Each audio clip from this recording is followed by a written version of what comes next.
I've got a trouble.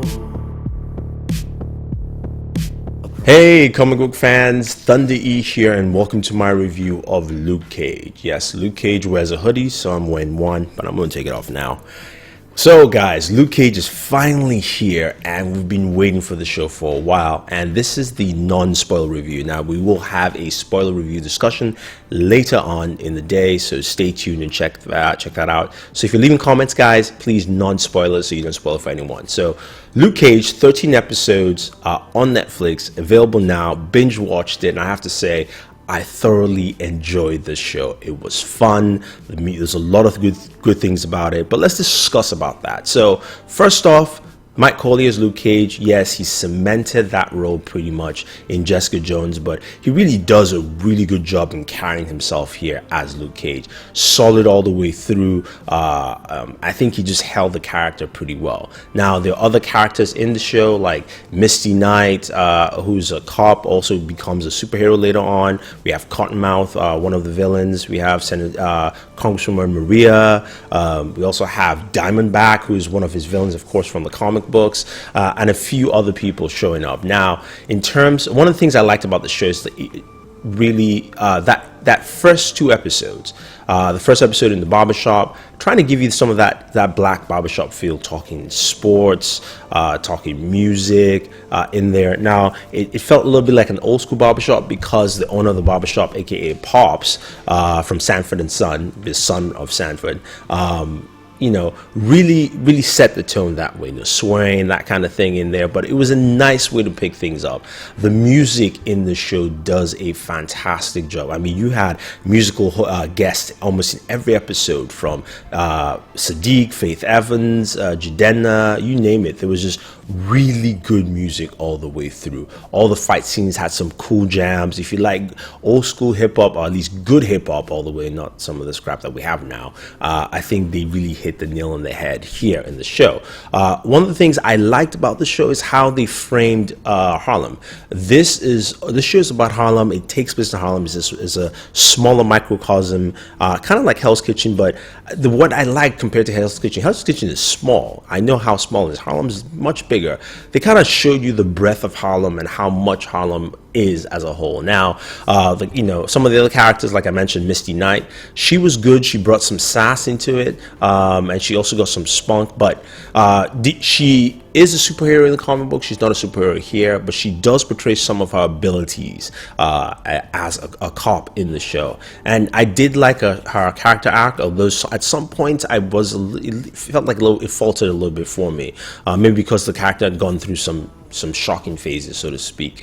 Cottonmouth as a villain, I understood his reasons as a villain. It made sense to me. I think he did a good job in actually stating what Cottonmouth was trying to achieve, but he wasn't a big mastermind villain. I'll just tell you that right now, because there are multiple villains in the show. The best villain still in the Marvel Universe is Kingpin, but I think Cottonmouth, combined with Diamondback and another villain, bring everything together, and I think they do a good job. It's almost like villain by a committee, so to speak. Diamondback, he's a little nuts, just a little nuts. I'll put it that way. I like the character, the actor who plays the character. I can't remember his name, but I think he does a good job as Diamondback. Now, the other thing is powers. His powers, I think. This is one of the few Marvel shows that did a good balance in his powers. It's not too much, not too weak.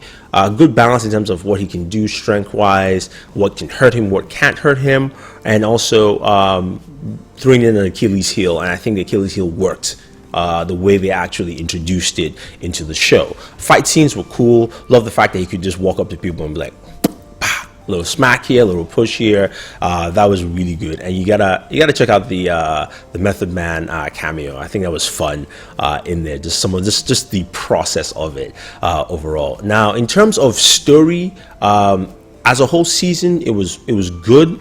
But I thought the first 7 episodes were stronger than the last 6. I think the first 7 episodes had a tighter focus. The last 6 was a little bit out there, and I think it didn't really mesh well together. Still a good show and a good season, but I think it kind of lost its way a little bit. And maybe if they had spread out the first 7 episodes a little bit more, so that it had just a little more weight, just because villains change and also directives change a little bit, and it just felt like, it took a while for it to come back together towards the end. So that's one of the things that I say in my criticism of the show, but it was still very entertaining. They covered his origin in a couple episodes. They also covered where he's trying to fit.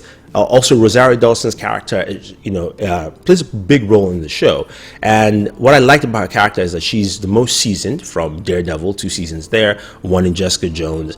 And this is her 4th season in this Netflix Marvel universe. And she comes up strong, and she comes up like she knows her stuff. Like, I've been through this rodeo, so I don't need to butter you. And she was more like the sensible voice of reason. It's like, look, stop whipping around. Now, talking about, just being crybabies in a sense, is every single Marvel character goes through this, and I'm tired. Marvel, please just stop. Even Luke Cage went through this. I don't know what I'm going to use my powers type thing for. Sorry, dude, just use it, okay? And that's just one of my Marvel beefs. I just had to throw in there because they tend to do it all the time. But overall, I thought this was a really good show. Entertaining, it was fun, great music, really good acting from a lot of the top players. And again, one other gripe, Congresswoman Maria also plays a different character in Civil War, even though it's the same universe, unless that was like her doppelganger or something, and that was kind of annoying. But overall, I enjoyed the show. I want to hear your thoughts. What did you guys think? Leave your thoughts down below. Like, subscribe, share this video. Don't leave any spoilers. Join us for our spoiler discussion, and always enjoy your entertainment.